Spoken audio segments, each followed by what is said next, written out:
Le grand déballage, le vestiaire des Bleus explose en plein mondial. Le football mondial vient de basculer dans le chaos absolu, et ce qui se passe sous nos yeux dépasse tout ce que l'on aurait pu imaginer dans les pires scénarios de politique fiction sportive. C'est l'un de ces séismes de magnitude maximale qui redéfinissent à jamais l'histoire d'une sélection nationale, l'avenir d'un club légendaire et la postérité d'une carrière entière. Ousmane Dembélé a officiellement claqué la porte de l'équipe de France. Oui, vous avez bien entendu, la nouvelle est tombée comme un coup de couperet. En plein rassemblement, au cœur même d'une Coupe du Monde cruciale où chaque détail compte, l'un des cadres les plus respectés, les plus écoutés et les plus appréciés du vestiaire tricolore a pris la décision radicale de tout envoyer valser. Pourquoi en arriver à une telle extrémité? Pourquoi s'aborder le rêve de toute une vie professionnelle? La réponse tient en un nom qui électrise la planète football, Kylian Mbappé.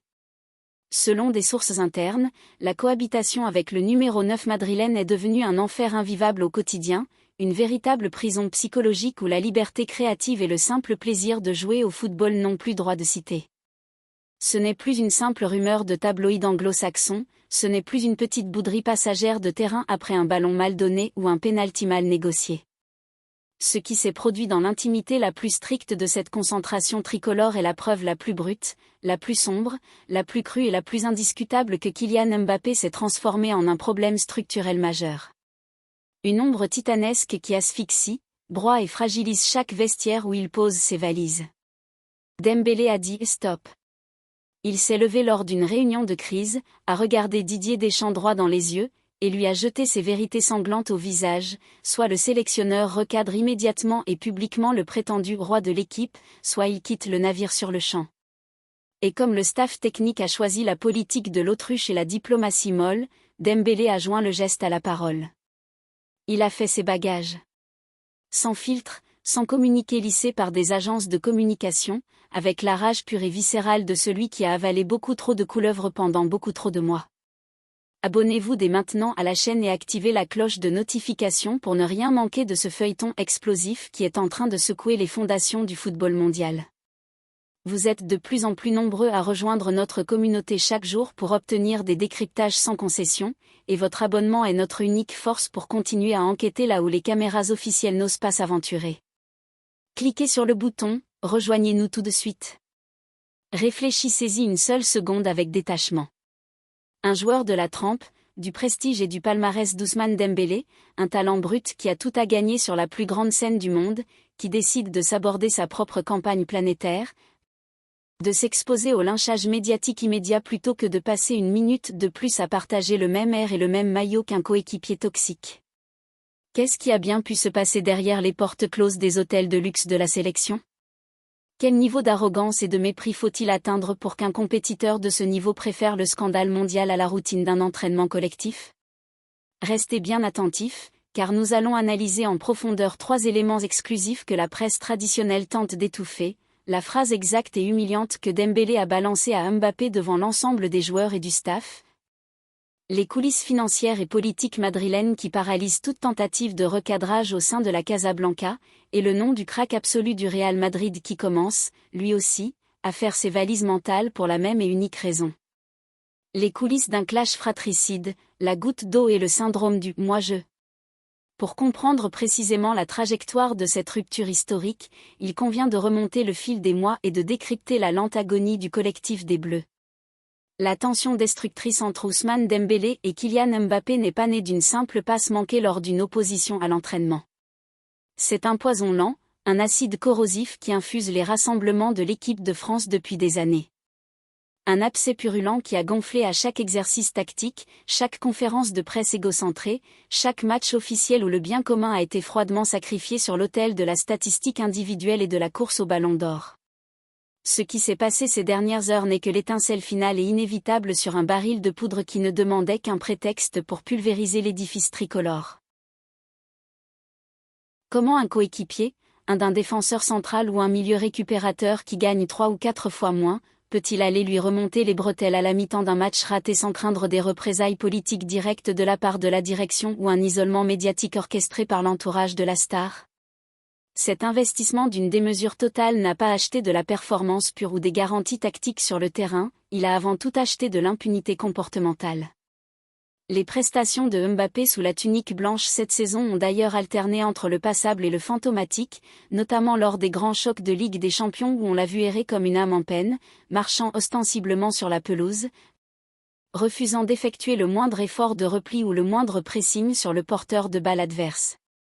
Pourtant, malgré ces carences flagrantes qui déséquilibrent l'ensemble du bloc équipe, il demeure intouchable, aligné systématiquement 90 minutes par décision supérieure. Et cette impunité totale est le véritable cancer qui ronge la cohésion, la joie de vivre et la solidarité du groupe madrilène. Si vous voulez soutenir notre travail d'investigation indépendant, si vous refusez la langue de bois des médias officiels et que vous souhaitez recevoir nos révélations quotidiennes avant tout le monde, prenez 2 petites secondes pour vous abonner à la chaîne et cliquez sur le pouce bleu. C'est totalement gratuit, cela prend un clic, et c'est le seul moyen de faire éclater la vérité face au puissant réseau de communication du football business. Alerte maximale au Santiago Bernabéu, le malaise Jude Bellingham. Nous y voilà. C'est le secret d'État le mieux gardé de la capitale espagnole, le dossier brûlant que la cellule de communication du Real Madrid tente de dissimuler sous des tonnes de vidéos promotionnelles et de sourires de façade lors des séances d'entraînement. Mais les fissures intérieures sont désormais trop larges, trop profondes pour être masquées par la propagande institutionnelle. Le départ fracassant d'Ousmane Dembélé de la sélection française fait directement écho à une autre réalité dramatique qui couve au sein du vestiaire du Santiago Bernabéu. Un joueur majeur, un monument de professionnalisme, une icône absolue adorée par les sociaux et respectée par l'Europe entière est en train de perdre totalement patience et de saturer nerveusement. Ce joueur, ce crack universel, c'est Jude Bellingham. L'international anglais est arrivé à Madrid la saison précédente avec l'aura d'un roi sans couronne, reprenant le flambeau des plus grands milieux de terrain de l'histoire du club avec une maturité tactique, une élégance technique et une générosité physique qui ont conquis la planète entière en l'espace de quelques semaines. Bellingham s'est sacrifié sans compter sur le rectangle vert, courant pour 2, jouant sous infiltration malgré des blessures à l'épaule, se mettant entièrement au service du collectif pensé par Carlo Ancelotti pour maximiser le rendement de l'équipe. Mais depuis l'intégration forcée du crack de Bondy dans le 11 de départ, toute l'architecture humaine et footballistique s'est effondrée. Jude Bellingham se retrouve aujourd'hui relégué au rang de travailleur de force, de porteur d'eau tactique, obligé de multiplier les courses défensives surhumaines pour compenser le désintérêt total de Mbappé pour les tâches de récupération, tout en voyant son propre rayonnement offensif et sa liberté d'incursion réduits à néant. En interne, dans le secret du vestiaire madrilène, le comportement de la star française reproduit avec une fidélité géométrique le même protocole d'effacement des autres que celui décrit par Dembélé en équipe de France. Le monopole absolu des ballons, une exigence quasi hystérique de recevoir le cuir exclusivement dans ses zones préférentielles, quitte à ignorer royalement les appels tranchants, les démarquages intelligents ou les positions idéales de Bellingham ou de Vinicius Junior. Zidane aurait confié en privé, lors de discussions avec des proches du directoire madrilène, ses doutes profonds et sa vive inquiétude sur la direction que prend la gestion humaine du club sous la pression de la starisation outrancière. Zizou sait mieux que quiconque qu'un vestiaire divisé, qu'un groupe où s'installent des privilèges extrasportifs, est un vestiaire stérile qui court à sa perte. Il a vécu de l'intérieur, à la fin de sa carrière de joueur, la déliquescence de la première ère des Galactiques, cette époque clinquante et surmédiatisée où le club accumulait les contrats publicitaires et les superstars mondiales, mais ne gagnait plus le moindre trophée majeur sur le terrain parce que l'équilibre humain, la sueur et la solidarité des travailleurs de l'ombre avaient été balayés au profit de l'audimat et du marketing. Carlo Ancelotti, malgré toute sa diplomatie légendaire, son intelligence situationnelle unique et sa capacité historique à éteindre les incendies les plus dévastateurs par sa simple présence tranquille, commence lui aussi à toucher du doigt des limites purement structurelles. Combien de choix tactiques cohérents le mystère a-t-il dû sacrifier ou modifier à contre-cœur uniquement pour éviter de froisser sa recrue phare et s'épargner une crise médiatique majeure?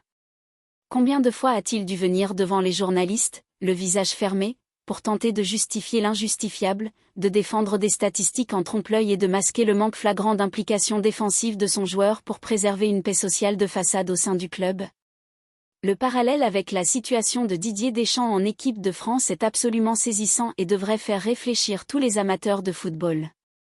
Nous avons là deux sélectionneurs et entraîneurs parmi les plus titrés et les plus respectés de l'histoire moderne, deux monstres sacrés du jeu, qui se retrouvent littéralement pris en otage par le poids politique, contractuel et financier d'un seul homme. Un joueur qui estime, de par son statut de superstar global, que les lois immuables du sport collectif, de la discipline tactique et du respect des partenaires ne s'appliquent tout simplement pas à sa personne.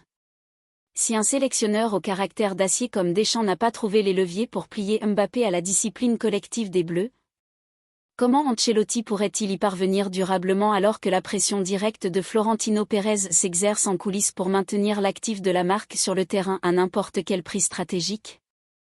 L'impact délétère de cette gestion à deux vitesses ne se limite pas aux stars du 11 de départ, il est en train d'infuser dangereusement les catégories inférieures et la politique de formation du club. Quel message désastreux envoie-t-on aux jeunes talents de la Castilla, aux éducateurs qui prônent le travail, la politesse, le sacrifice et le respect de l'écusson, lorsque l'on démontre par l'exemple au plus haut niveau que le statut financier ? Le nombre d'abonnés sur les réseaux sociaux et l'impératif commercial l'emportent systématiquement sur le mérite, le respect des consignes de l'entraîneur et la solidarité élémentaire avec ses partenaires de jeu. C'est toute la culture institutionnelle, toute la philosophie historique du Real Madrid qui se retrouve aujourd'hui directement menacée par cette dérive individualiste et cette capitulation devant les caprices d'une star. La patience des supporters les plus fidèles, ceux qui occupent les travées du Bernabéu depuis des décennies, commence elle aussi à montrer des signes d'effritement très nets. Les murmures de désapprobation et les sifflets timides mais distincts entendus lors des récentes contre-performances à domicile ne trompent pas. Le public madrilène, historiquement éduqué au respect de la sueur, de l'engagement total et du sacrifice à l'image des légendes comme Juanito ou Santillana, ne tolérera pas indéfiniment qu'un joueur se permette de marcher sur la pelouse, de refuser le combat physique et d'attendre passivement que ses partenaires effectuent les tâches de récupération à sa place pour ensuite s'accaparer l'ensemble du mérite médiatique. Le choix historique, l'institution ou la star ? La crise historique et sans précédent provoquée par le départ d'Ousmane Dembélé en pleine Coupe du Monde doit impérativement agir comme un électrochoc, un signal d'alarme de niveau maximal pour Florentino Pérez et l'ensemble de la direction sportive du Real Madrid. Le grand président madrilène a construit sa légende et la pérennité du club sur un dogme absolu, une règle d'or indiscutable que chaque joueur franchissant les portes du club devait graver dans sa mémoire: aucun joueur, aucune star, aucun ballon d'or, n'est et ne sera jamais plus grand que l'institution du Real Madrid. Pourtant, avec le traitement d'exception accordé à l'attaquant français, force est de constater que la direction semble avoir dérogé pour la première fois à son propre principe immuable, par pur intérêt géopolitique, marketing et commercial. Le football de très haut niveau ne pourra jamais se résumer à des graphiques de rentabilité financière, à des lignes de statistiques individuelles empilées contre des équipes de bas de tableau ou à des volumes de vente de maillots officiels à travers les boutiques de Miami, de New York ou d'Asie. Les grands titres, les victoires légendaires, les épopées européennes gravées dans le marbre de la Ligue des Champions ne s'achètent pas sur le marché des transferts, elles se construisent pas à pas dans la sueur d'un vestiaire uni, sur le sacrifice mutuel, sur la confiance aveugle et sur la certitude absolue que le coéquipier qui court à vos côtés va tout donner, va mourir sur le terrain pour réparer votre erreur et porter le collectif vers les sommets. Si le Real Madrid doit accepter de perdre 100 ou 150 millions d'euros lors d'une revente future pour libérer son vestiaire d'une influence toxique, retrouver sa fluidité collective historique et permettre à des génies altruistes, polyvalents et profondément collectifs comme Jude Bellingham ou Vinicius Junior de s'épanouir à 100% de leur capacité sans entrave, alors cette décision courageuse doit être prise par la direction sans la moindre hésitation. Le Paris Saint-Germain a commis l'erreur stratégique majeure de céder à l'ensemble des caprices, des exigences contractuelles et des réorganisations sportives d'un seul homme pendant cette longue année, pour les résultats catastrophiques et les désillusions européennes que tout le monde connaît sur le plan de la cohésion d'équipe. Le Real Madrid, le plus grand club de l'histoire, choisira-t-il de suivre cette même trajectoire de soumission ou saura-t-il réaffirmer la supériorité absolue de son blason ? Ousmane Dembélé a eu le courage rare, presque héroïque dans le football moderne des agents et des contrats publicitaires, de briser l'omerta de la starisation, de sacrifier son propre confort personnel, sa réputation médiatique immédiate et sa place au sein du plus grand tournoi de la planète pour dénonçant une situation humaine et sportive devenue totalement intenable pour ses pairs. Ce geste de rupture va laisser des traces indélébiles, définitive, dans l'histoire de l'équipe de France et va contraindre l'ensemble des acteurs de la planète football à ouvrir enfin les yeux sur la face cachée, sombre et destructrice de l'icône marketing Mbappé. La question fondamentale reste désormais entière et plane comme une ombre au-dessus du centre d'entraînement de Valdebebas, qui, au sein du vestiaire madrilène, aura la force de caractère, la légitimité et le courage de suivre l'exemple salutaire de Dembélé pour dire tout haut, devant les caméras et devant les dirigeants, ce que l'ensemble des joueurs pensent tout bas dans le secret des vestiaires avant que la situation humaine ne devienne totalement irréversible et ne détruise la saison du club. Ne restez pas de simples spectateurs passifs face à cette crise historique qui est en train de redessiner l'avenir du football européen. Prenez position dès maintenant, abonnez-vous à la chaîne pour soutenir notre totale indépendance journalistique, activez la cloche de notification pour recevoir en exclusivité nos prochaines enquêtes de terrain, et laissez votre avis argumenté dans la zone des commentaires ci-dessous. Le Real Madrid doit-il se séparer de sa superstar française pour sauver Jude Bellingham, préserver l'équilibre de son institution et retrouver les valeurs du sport collectif? Dites-moi tout, exprimez-vous sans filtre, le débat est ouvert et on se retrouve très vite pour la suite des révélations explosives.